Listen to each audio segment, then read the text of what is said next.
이제 오늘부터 사사기 강의를 시작합니다. 오래전에 일부 수요 예배 때 우리 여성도님들만 대상으로 나누었던 적이 있긴 한데, 이제 전체 성도들 앞에는 이 강의가 이제 처음으로 기억이 됩니다. 특별히 이 시대 앞에 또 개인적으로 굉장히 중요한 의미를 담고 있기 때문에 이번 기회에 함께 나누는 것이 좋겠다. 그래서 하반기 거의 걸릴 것 같습니다. 사사기 하면 많은 사람들이 그 공식적인 이미지를 압니다. 이스라엘 역사에 가장 참혹하고 또 공고했던 시대.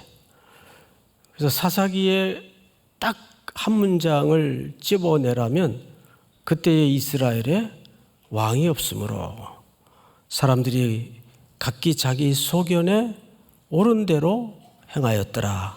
아마 이 문장을 모두들 기억할 겁니다.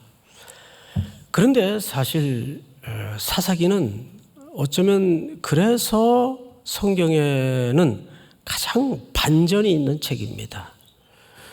오늘 제목이 뭐죠? 기계적 회개의 특징. 도대체 기계적 회개라는 게 뭘까요? 이게 사사기 패턴이에요. 잘못하면 하나님이 이런저런 모양으로 징계를 해요. 그러면 또 살려달라고 부르짖습니다. 그러면 또 하나님이 살려주세요. 도와주세요. 구원해 주세요. 그럼 또 넘어져요. 그러면 또 하나님이 징계를 하면 또 죽겠다고 살려달라고 그럽니다. 하나님이 또 살려주세요. 이게 사사기의 패턴입니다. 이런 걸 보통 우리가 기계적 회개라 그래요. 자, 그러면 그건 교회를 좀 다닌 분들이라면 누구나 아는 패턴일 텐데 굳이 그 얘기를 이 시대에 다시 할 이유가 있을까?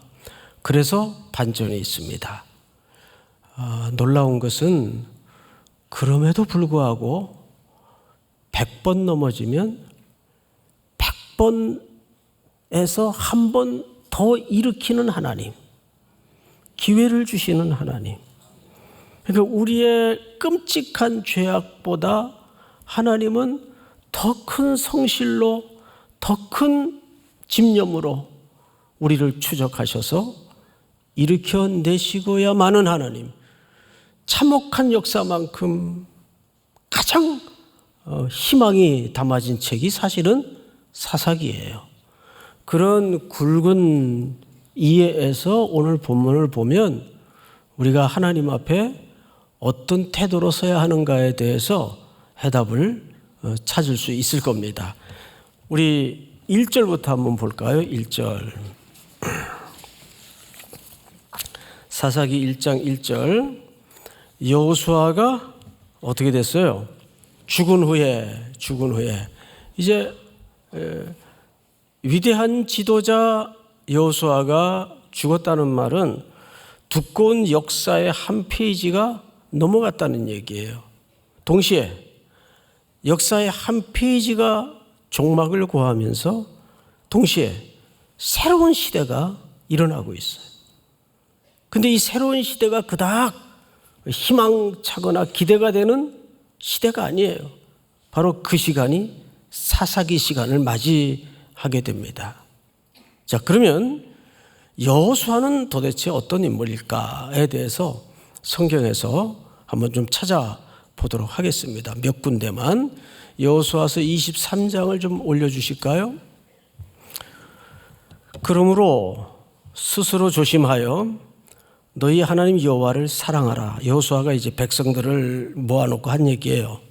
너희가 만일 돌아서서 너희 중에 남아있는 이 민족들을 가까이 하여 더불어 혼인하며 서로 왕래하면 13절 확실히 알라.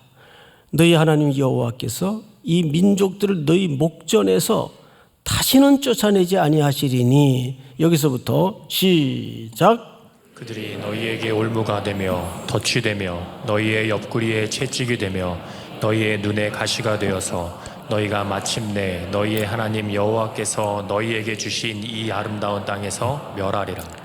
14절을 보시면 이 얘기를 이때 한 겁니다. 보라, 나는 오늘 온 세상에 가는 길로 가려니와 너희 하나님 여호와께서 너희에게 대하여 말씀하신 모든 선한 말씀이 하나도 틀리지 아니하고 다 너희에게 응하여 그 중에 하나도 어김이 없음을 너희 모든 사람은 마음과 뜻으로 아는 바라.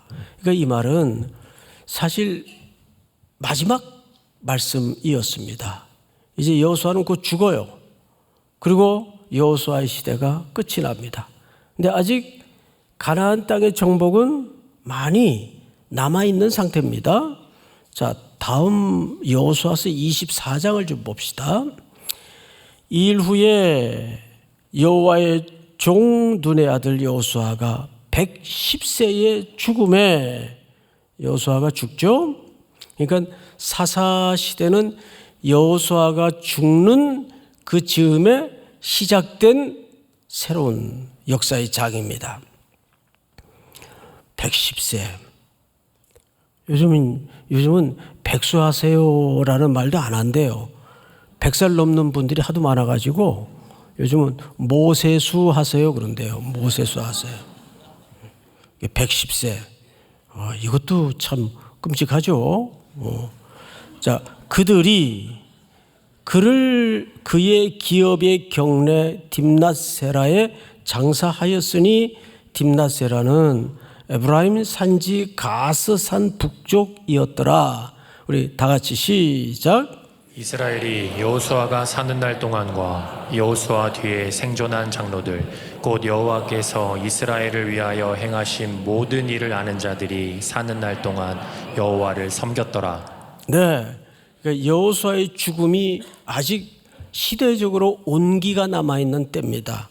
그래서 오늘 1장 1절을 보시면 여호수아가 죽은 후에 이스라엘 자손이 여호와께 여쭈어 이르되 우리 가운데 누가 먼저 올라가서 가나안 족속과 싸우리이까. 그러니까 미완의 과제를 남겨진 백성들이 이제 마저 하겠다는 뜻입니다. 그러니까 아직도 여호수아가 죽은 지 얼마 안 되니까 여호수아에게 명령했던 가나안 정복의 역사를 여호수아가 죽음으로 손턴 겁니까? 계속 하겠다는 얘기입니까? 그렇죠. 계속 하겠다는 얘기예요. 그리고 자기네들끼리 의논해 가지고 올라가는 게 아니라 지금 누가 먼저 올라가야 되겠습니까? 라고 하나님께 묻고 있어요. 아직도 여호수아의 통치의 여지는 잘 여기까지는 진행이 돼요. 근데 2절을 보십시다. 2절. 여호와께서 이르시되 유다가 올라갈지니라. 아주 하나님께서 명확하게 어느 지파가 올라갈 것을 명합니까? 유다가 올라갈 것이니라. 자, 여러분, 이제 모세의 시대도 가고 여호수아의 시대도 갔어요. 근데 이제 나머지 인물을 위해서 누가 먼저 올라갈까요? 그러니까 하나님께서 유다가 올라가라. 왜 하필 유다일까요? 그렇다고 유다가 장자 지파도 아니거든요. 그런데 제가 한 군데만 성경을 읽어드리겠습니다. 이건 자막을 준비 안 했기 때문에 제가 그냥 읽어드릴게요. 10절을 보시면 규가 49장 창세기 10절을 보시면 규가 유다를 떠나지 아니하며 통치자의 지팡이가 그 발 사이에서 떠나지 아니하기를 실로가 오시기까지 이르리니 그에게 모든 백성이 복종하리로다. 이 말은 야곱이 12 아들들을 불러 앉혀놓고 유언과 예언을 겸하여 베풀 때 유다 지파에게 한 예언이에요. 근데 여기 보니까 규가 이건 통치자의 지팡이죠. 유다를 떠나지 않을 거래요. 그리고 실로가 오시기까지 바로 떴네요. 예. 자, 우리 한번 같이 읽읍시다. 시작. 그가 유다를 떠나지 아니하며 통치자의 지팡이가 그 발 사이에서 떠나지 아니하기를 실로가 오기까지 이르리니 그에게 모든 백성이 복종하리로다. 이제 드디어 하나님께서 이제 역사의 전면에 하나님이 약속하셨던 구속의 은혜가 어떻게 본격적으로 시작될 것인가를 유다가 먼저 올라가라, 이 명령으로 드러내고 시작을 알리는 겁니다. 무엇의 은혜가? 하나님의 유다 지파 속에서 실로는 오실 메시아를 암시하고 있어요. 그 이야기를 드디어 시작하시는 겁니다. 자, 다시 오늘 본문으로 돌아가서 3절. 유다가 그의 형제 시므온에게 이르되 내가 제비 뽑아 얻은 땅에 나와 함께 올라가서 가나안 족속과 싸우자. 그리하면 나도 네가 제비 뽑아 얻은 땅에 함께 가리라 하니 이에 시므온이 그와 함께 가니라. 자, 사실 하나님은 유다 지파만 명시하여 올라가라고 했는데 그의 형제인 시므온 지파에게 유다 지파가 요청을 한 거예요. 우리 같이 가서 하자. 이 명령을 같이 수행하자. 자, 여기에 하나님의 일에 대한 함께함의 은혜, 연합의 은혜를 강조하는 거예요. 자, 여러분, 우리는 이걸 아셔야 됩니다.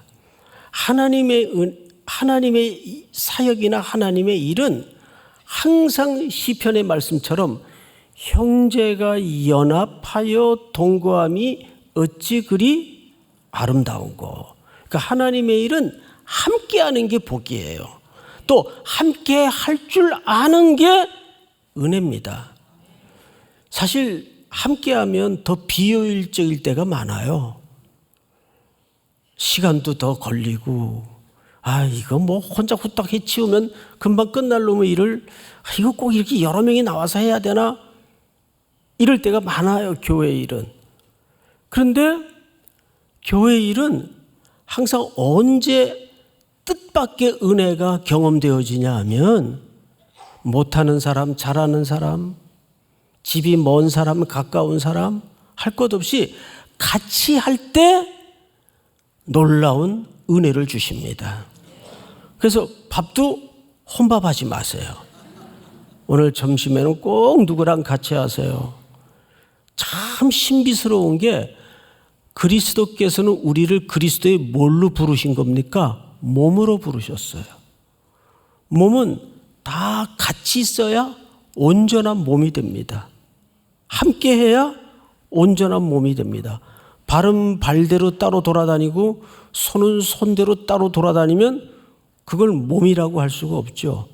그래서 교회의 스피릿 가운데 우리가 놓치지 말아야 될 스피릿이 뭐냐 하면 높은 자, 낮은 자, 부한 자, 가난한 자 다 같이 할 줄 아는 교회. 믿습니까? 능력 있는 사람끼리 따로 놀고 능력이 좀 안 되는 사람들끼리 또 따로 놀아야 되고, 이런 공동체는 그리스도의 몸이라고 할 수가 없어요. 믿습니까? 그래서 김장을 할 때도 그냥 10명이면 충분히 할 거를 100명씩 막 불러요. 나중에 보면 먹고 가는 게 더 많아요. 원래 그렇게 하는 거예요. 하나님의 공동체의 첫 번째 가치는 효율이 첫 번째 가치가 아닙니다. 이걸 함께 했다는 게 가장 중요한 가치가 돼야 됩니다. 저는 솔로도 은혜가 되고 사중창도 은혜가 되고 듀엣도 은혜가 되는데, 진짜 백미 중에 백미는 합창입니다. 찬양대원들이 각양의 음색을 가지고 다 하나의 목소리로 만들어서 오직 한 분께만 영광을 집중하는 이 은혜로운 풍경을 우리가 매주 만나지 않습니까? 함께 하는 거예요. 그래서 오늘 점심은 절대 혼밥하지 마시고 함께, 우리 좌우로 함께 합시다. 인사 좀 하세요. 함께 합시다. 한 번 더 할까요? 같이 갑시다. 그것이 오늘 유다가 시므온 지파를 함께 올라가자. 결과가 어떻게 됐을까요? 자, 성경을 한번 보십시다. 유다가 올라가매 여호와께서 가나안 족속과 브리스 족속을 그들의 손에 넘겨주시니 그들이 베색에서 몇 명을 죽였습니까? 10,000명을 죽였어요. 10,000명. 할렐루야. 하나님께서 혁혁한 결과와 승리를 주셨습니다. 그럼 그들의 군대 수가 많았거나 전략이 뛰어났거나 사기가 유난히 충천해서 이겼을까요? 아닙니다.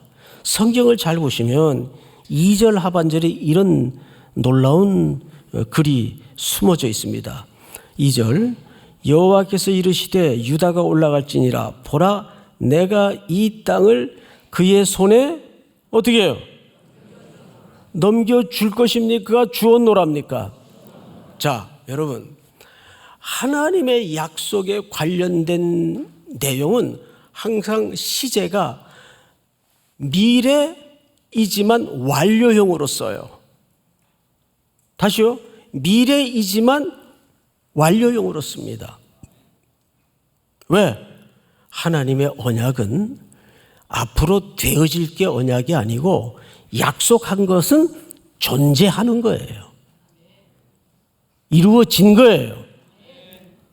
해야 있으라. 그럼 해가 존재하는 겁니다. 그러니까 여러분들이 우리가 하나님 안에 산다는 것은 이런 어마어마한 신비의 실체를 붙들고 그 실체에 붙잡혀서 사는 거예요. 여호수아를 향해서 모세가 가나안 땅을 진입을 명령할 때 주었노니 그래요. 거기서도 아직 들어가지도 않았는데 밟지도 않았는데 발바닥으로 밟는 곳은 내가 너에게 주었노니 그래요. 미래 완료형으로 씁니다. 하나님의 말씀이 기초가 된 언약이기 때문에 그렇습니다. 우리 성도들이 신앙인으로 산다는 것은 이런 어마어마한 실체를 가지고 사는 거예요. 그러니까 표정들을 늘 그렇게 오두고두하게 다니면 안 돼요. 밝게, 용기 있게, 쫄지 말고 담대하게. 믿습니까? 주었노니. 십자가에서 과거, 현재, 미래는 우리에게나 필요한 시제지 하나님의 시각에서는 그 시제가 의미가 없어요. 하나님은 말씀으로 세상을 빚으시고 존재케 하신 분입니다. 우리가 그 실체에 붙들려 사는데 뭐가 두려워요? 뭐가 우리가 쫄고 살 이유가 있습니까? 그런 용기로 그러니까 이스라엘 백성들이 승리를 한 것은 이미 하나님이 약속하신 거예요. 그래도 두 분이 안 믿는 눈치예요. 그래서 신명기 7장을 한번 띄워주세요. 네 하나님 여호와께서 너를 인도하사 네가 가서 차지할 땅으로 들이시고 네 앞에서 여러 민족 헷 족속, 기르가스 족속, 아모리 족속, 가나안 족속, 브리스 족속과 히위 족속과 여부 족속 곧 너보다 많고 힘센 7 족속을 쫓아내실 때 2절 시작. 내 하나님 여호와께서 그들을 내게 넘겨 내게 치게 하시리니 그때 너는 그들을 진멸할 것이라.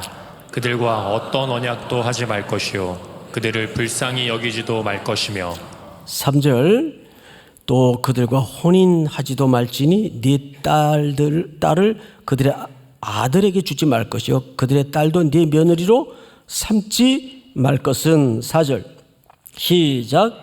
그가 내 아들을 유혹하여 그가 여호와를 떠나고 다른 신들을 섬기게 하므로 여호와께서 너희에게 진노하사 갑자기 너희를 멸하실 것임이니라. 이 내용이 가나안 땅에 들어가기도 전에 모세가 하나님의 백성들과 여호수아에게 했던 명령들이에요. 마지막으로 5절 오직 너희가 그들에게 행할 것은 이러하니 그들의 제단을 헐며 주상을 깨뜨리며 아세라 목상을 찍으며 조각한 우상들을 불사를 것이니라.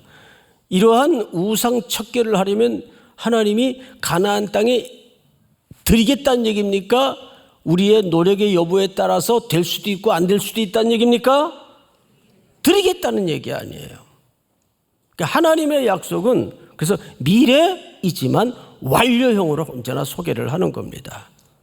자, 그런데 다시 오늘 본문으로 돌아와서 10,000명을 죽였어요. 5절. 또 베색에서 아도니 베색을 만나.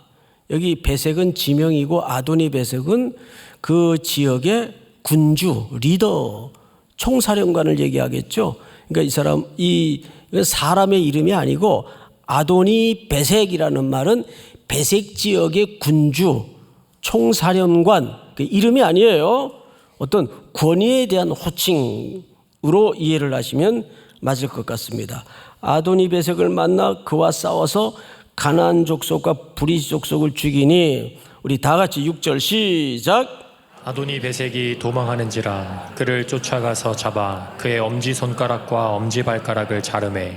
네, 사실 오늘 어쩌면 설교의 가장 본론이 아도니 베색입니다.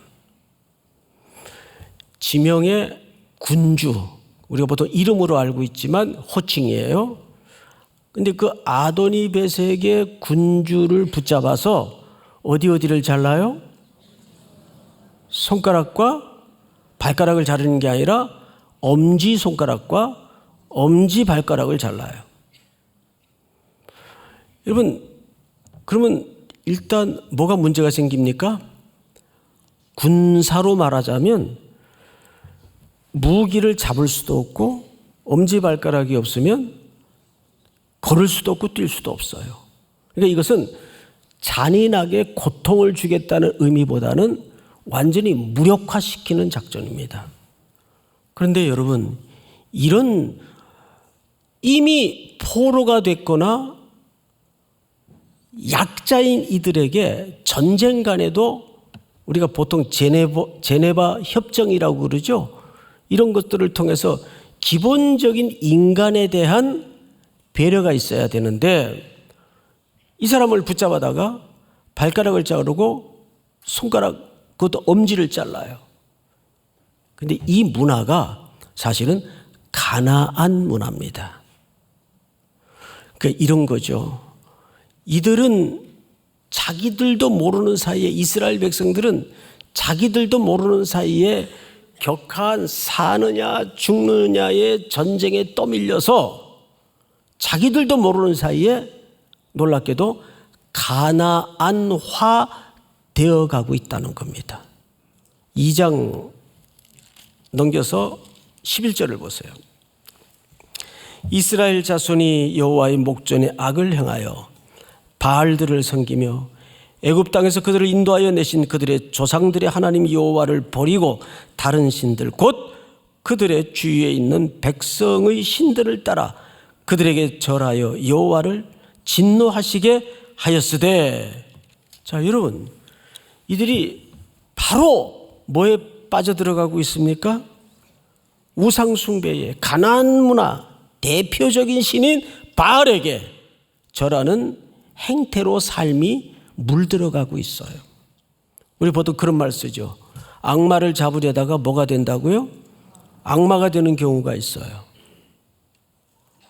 이들은 상대의 수장의 엄지발가락과 엄지손가락을 자름으로써 무력화시키는 것까지는 좋은데 그 문화 자체가 자기들도 인식하지 못하는 사이에 천천히 가나안화 되어가고 있다는 겁니다. 이게 아주 무서운 지점이에요. 그리고 이제 성경이 어디를 향하여 우리를 이끌어가는가를 잘 보십시오. 7절.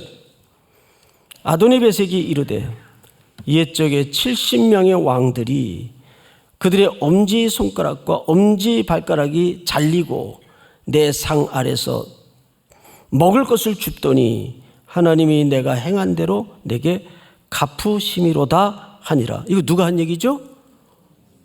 그렇죠. 포로가 된 엄지발가락이 잘리고 엄지손가락이 잘린 아도니베섹이 적의 수장이 고백한 거예요. 아이러니죠.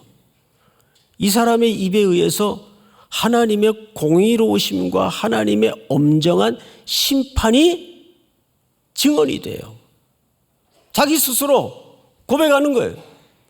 내가 70명의 왕들을, 이 70이라는 숫자는 문자적인 의미도 있겠지만 이 70이라는 숫자 속에는 충족성, 완전성, 전체성, 대표적인 성격을 갖고 있어요. 그러니까 이 70이라는 숫자를 드러내면서 아도니베섹이 권력이 가장 절정에 있을 때 그 권력으로 70명의 왕들을 그렇게 무자비하게 죽이고 자기 상 아래 개들처럼 취급을 했다 그 말이에요. 그랬더니 누가 나에게 벌을 하시는구나. 저들의 신께서 나를 벌하시는구나. 근데 이게 유다나 이스라엘 백성들의 입에서 터져 나온 고백이 아니고 적장의 입에서 터져 나온 고백이에요. 자백되어진 내용이에요. 자, 근데 성경을 우리가 조심해서 볼 것은 무리가 7절 끝에 보시면 무리가 그를 끌고 어디에 이릅니까? 예루살렘에 이르렀더니 예루살렘은 장차 종교의 총본거지가 되는 공간입니다. 예루살렘에 그 손가락, 발가락, 엄지를 다 잘린 아도니베섹을 거기까지 끌고 와요. 그리고 그가 거기서 어떻게 해요? 죽었더라. 아도니베섹이 그러니까 어디서 죽은 거죠? 예루살렘에서 죽은 거예요. 과연 이 본문이 말하고 싶은 게 정말 뭘까요? 여러분, 우리는 지금까지 설교자의 설교를 통해서 아도니베섹이라는 인물에 대해 못된 짓 아니 하나님께서 공정하게 심판하셨구나. 타자의 시선으로만 봐요. 그런데 여기 아도니베섹은 더불어 또 누구일 수도 있다는 생각을 안 하죠? 나일 수도 있다는 거예요. 내가 그 사람일 수 있어요. 나도 모르게 전쟁을 치르는 과정에서 가나안화되어 가듯이. 그러니까 예루살렘에서 죽었어야 될 사람은 누구라고도 할 수 있냐면 나의 모습일 수가 있어요. 근데 거기서 대신 죽은 분이 계세요. 우리 골로새서 1장을 한번 띄워주실까요? 전에 악한 행실로 멀리 떠나 마음으로 원수가 되었던 너희를 22절 시작. 이제는 그의 육체의 죽음으로 말미암아 화목하게 하사 너희를 거룩하고 흠없고 책망할 것이 없는 자로 그 앞에 세우고자 하셨으니. 내가 달려야 될 그 십자가에 우리 예수님이 대신 끌려오셔서 갈보리 언덕에 세워진 그 십자가에 죽으셨어요. 그러니까 여기 아도니베섹은 또 다른 누군가 타자가 아닙니다.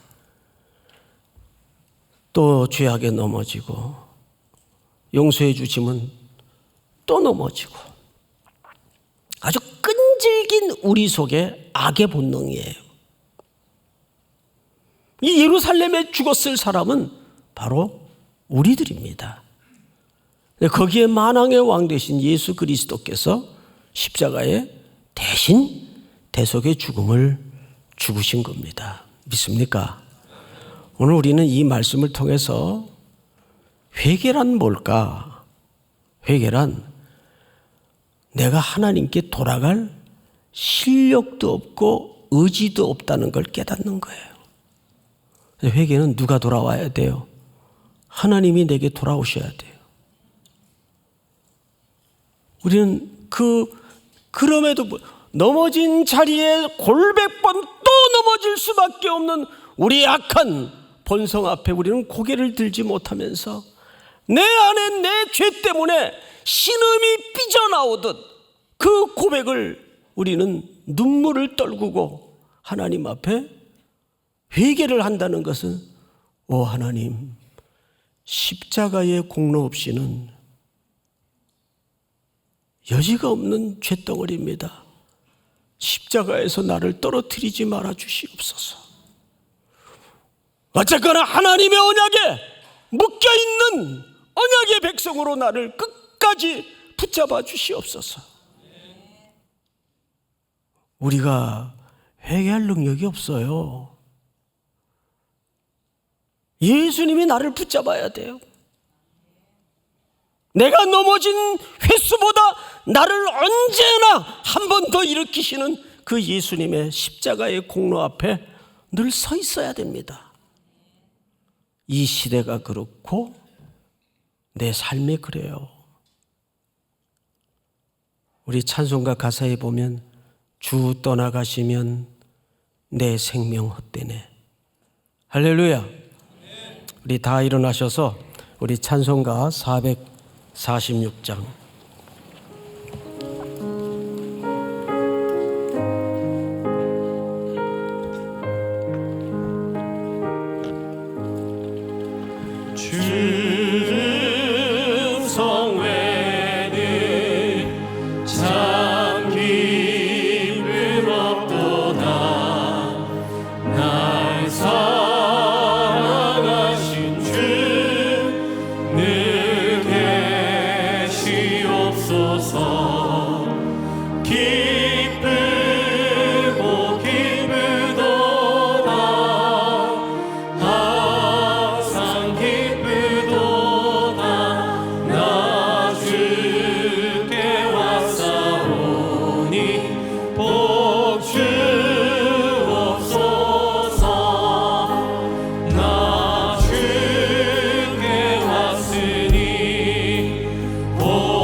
늘 계시옵소서.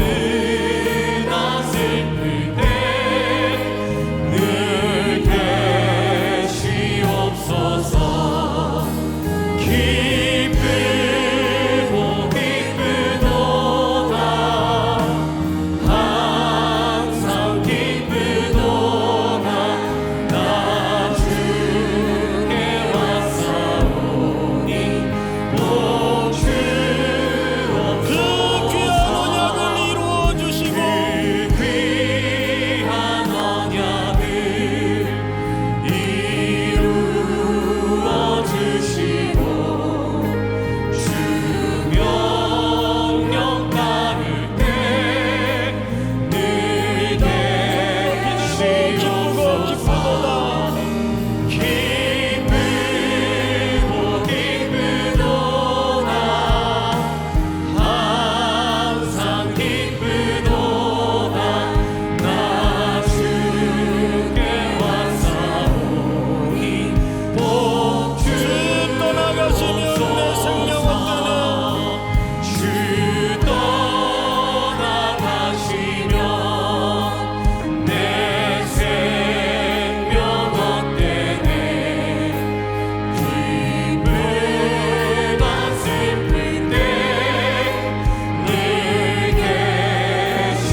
구주 예수 그리스도의 은혜와 하나님 우리 아버지의 놀라우신 사랑하심과 성령님의 교통하심이 오늘 머리 숙여 경배를 드리는 사랑하고 사랑하는 주의 백성들, 해외, 군에 멀리 출타해 있는 가족들, 복중의 생명까지 영원토록 함께 있을지어다. 아멘.